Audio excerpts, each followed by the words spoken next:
Supaya tidak ketinggalan video-video saya berikutnya, jangan lupa subscribe, like, dan nyalakan notifikasinya. Assalamualaikum warahmatullahi wabarakatuh, sahabat Dapur Paris. Tidak terasa sebentar lagi kita akan masuk bulan Ramadan. Seperti biasa di bulan Ramadan, ibu-ibu rumah tangga seperti kita pasti sibuk menyiapkan kue kering untuk hidangan di Hari Raya Idul Fitri. Mulai dari vlog ini saya akan membagikan resep-resep kue kering yang biasa saya hidangkan di rumah saya ketika Hari Raya Idul Fitri. Resep kue kering yang akan saya bagikan adalah kue kering yang klasik yang sudah ada di meja ruang tamu kita sejak zaman dahulu. Walaupun sekarang banyak kue kering yang modern, tapi kue kering klasik tidak pernah kehilangan peminatnya, tidak pernah kehilangan penggemarnya. Walaupun hampir di setiap rumah kue kering klasik akan selalu ada. Sebelum kita membuat kue kering yang pertama, saya akan memberikan sedikit tips untuk membuat kue kering. Yang pertama adalah pada penggunaan tepung terigu. Tepung terigu yang kita gunakan untuk kue kering tergantung dari jenis kue kering yang akan kita buat. Untuk kue kering yang teksturnya renyah seperti kastengel, semprit, atau sagu keju, kita menggunakan tepung terigu yang protein rendah. Karena tepung terigu protein rendah tidak banyak menyerap air, jadi teksturnya akan menjadi kering. Untuk kue kering yang bertekstur lembut seperti nastar, putri salju, atau kue kacang, kita menggunakan tepung terigu yang protein sedang. Kemudian pada penggunaan lemak, untuk membuat kue kering yang ekonomis kita bisa menggunakan 100% margarin, semuanya margarin. Tapi untuk kue kering yang lebih enak, kue kering yang lebih lumer di mulut, kita bisa mencampur margarin dan mentega.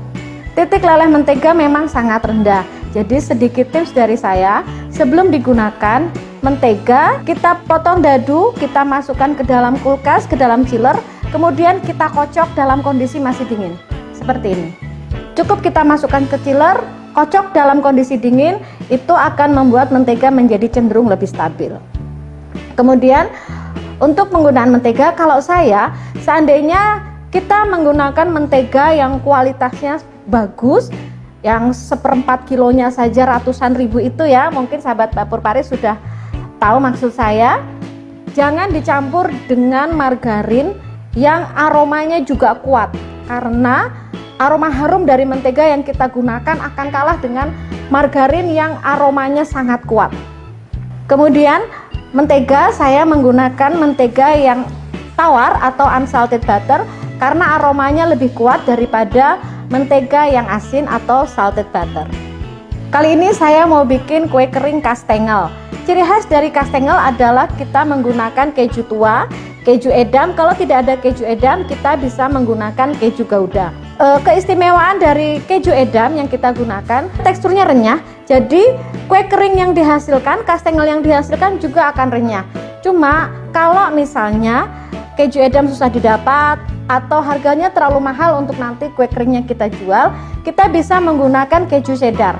Gunakan keju cheddar dengan kualitas yang baik, kita parut seperti ini. Kita parut seperti ini, kemudian kita angin-anginkan. Jadi diparut, ditaruh di atas loyang, kita sebar, terus kita angin-anginkan sekitar 1-2 jam sehingga dia menjadi lebih kering.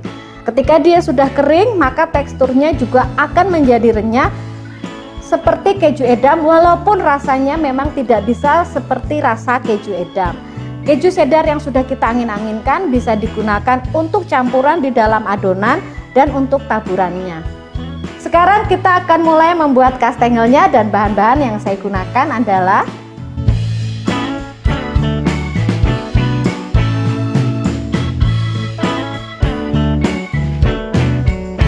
100 gram mentega, 75 gram margarin. Seperti yang saya sebutkan tadi, menteganya saya potong kotak, saya potong dadu, kemudian saya masukkan ke dalam chiller. 175 gram tepung terigu protein rendah, 175 gram keju edam, 2 kuning telur, 30 gram maizena, dan 1 kuning telur untuk olesan, serta 25 gram keju cheddar parut untuk toppingnya. Keju cheddar yang kita gunakan untuk topping, gunakan keju cheddar dengan kadar susu yang tidak terlalu tinggi sehingga nanti dia tidak cepat gosong ketika kita panggang. Sekarang langsung kita buat kastengelnya.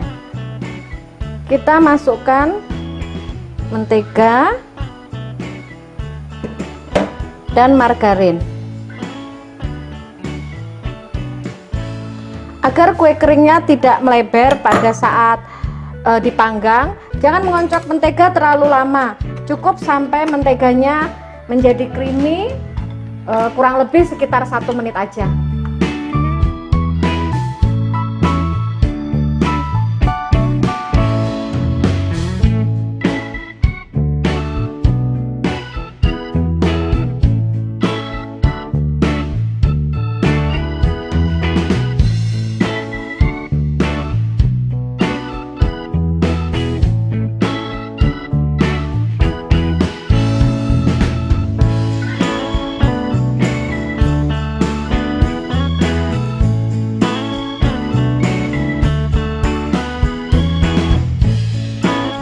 Mengocok mentega adalah yang paling harus diperhatikan pada pembuatan kue kering. Apabila kita mengocoknya kurang lembut, maka kue keringnya tidak akan renyah. Tapi kalau kita mengocoknya terlalu lama, dia akan melebar pada saat dipanggang. Berapa lama tergantung dari mixer yang kita gunakan. Yang penting menteganya sudah lembut dan telur sudah tercampur rata. Maizena kita campur dengan terigunya.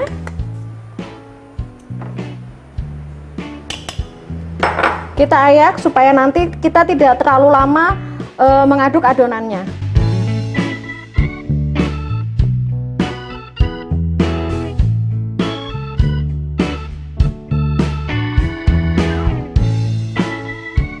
Jangan mengaduk adonan kue kering dengan tangan karena suhu panas tangan kita akan membuat kue kering menjadi keras.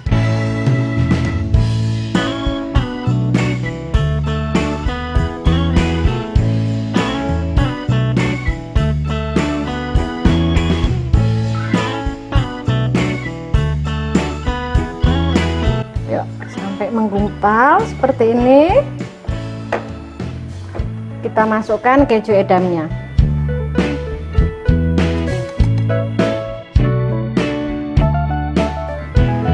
Aduk sampai rata.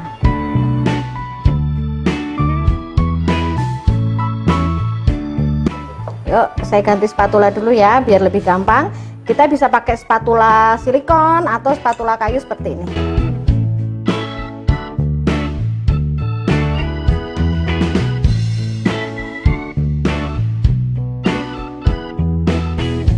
Tidak perlu sampai kalis, yang penting sudah tercampur rata.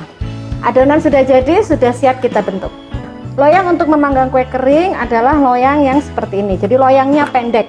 Jangan menggunakan loyang yang tinggi supaya panas oven langsung masuk ke dalam loyang. Karena kue kering itu kan tipis, jadi kalau loyangnya tinggi, panasnya juga akan tidak merata ke dalam seluruh bagian loyang.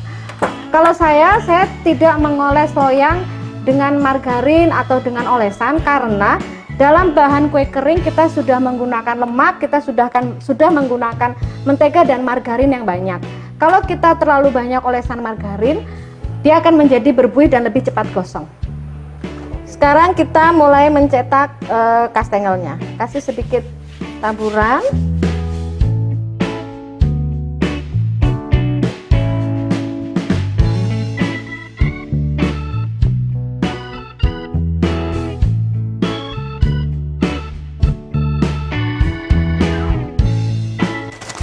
Saya menggunakan kertas roti, kita gilas kurang lebih 5 mm.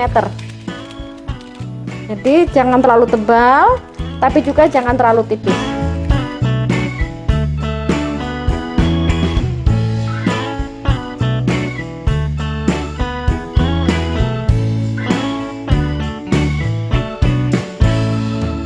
Cetakannya saya menggunakan ini, tapi sahabat dapur Paris bisa menggunakan cetakan apa saja. Supaya tidak lengket, masukkan sedikit ke dalam terigu.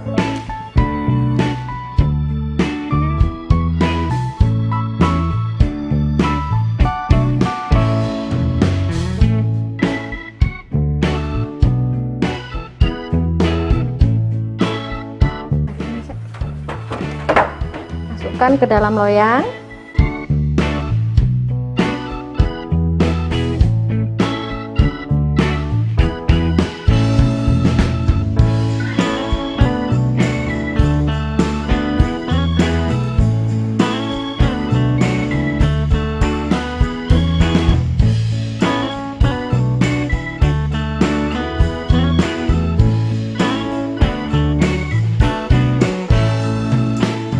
Adonannya sudah selesai saya cetak semua.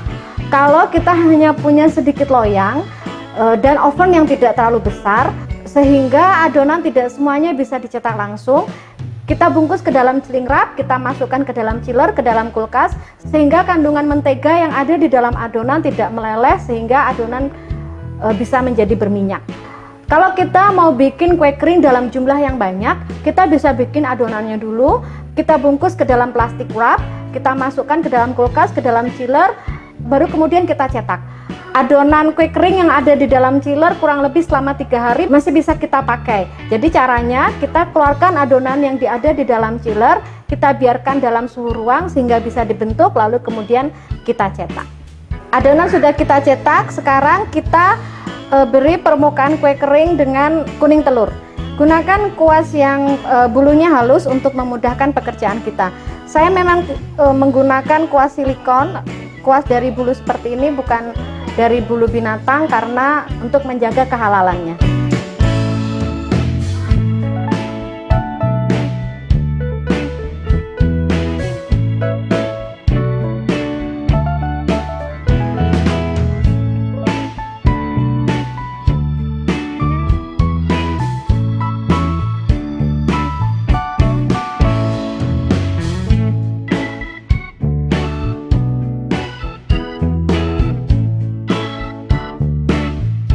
Kemudian kita taburkan keju.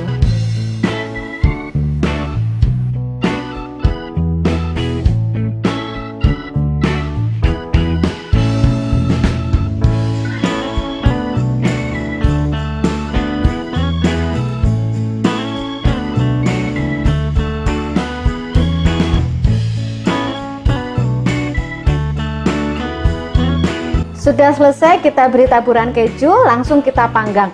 Kita panggang dengan api yang kecil dengan suhu 150 sampai 160 derajat saja sampai bawahnya kecoklatan. Jangan lupa ovennya dipanaskan terlebih dahulu.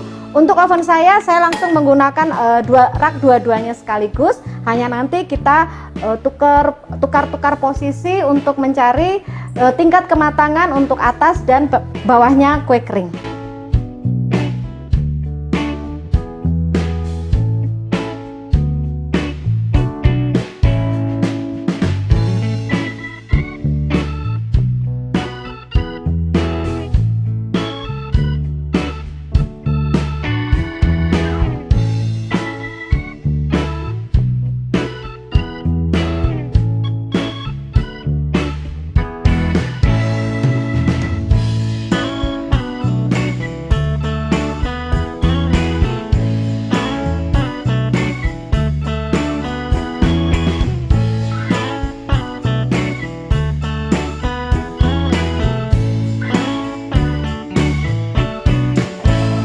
Kue keringnya sudah jadi, kita biarkan dulu sebentar di dalam loyang, kemudian kita letakkan di atas cooling rack.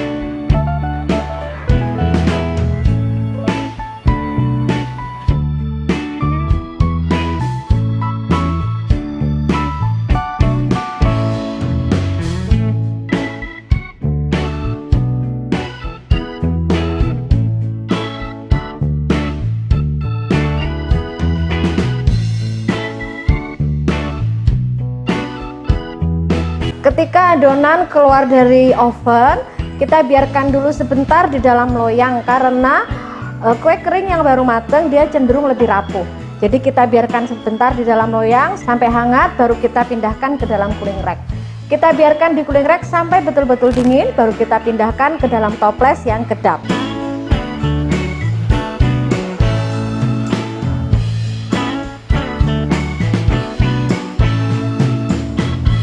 Kue keringnya sudah dingin, sudah bisa kita pindahkan ke dalam toples. Begitu kita gigit, kue keringnya itu renyah, tapi dia lumer di dalam mulut. Dengan menggunakan keju edam yang cukup banyak dan mentega yang tawar, maka rasanya jadi tidak terlalu asin. Kita masukkan.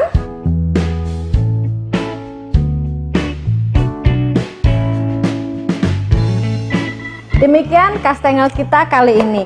Supaya tidak ketinggalan video-video saya berikutnya, jangan lupa subscribe dan nyalakan notifikasinya. Wassalamualaikum warahmatullahi wabarakatuh.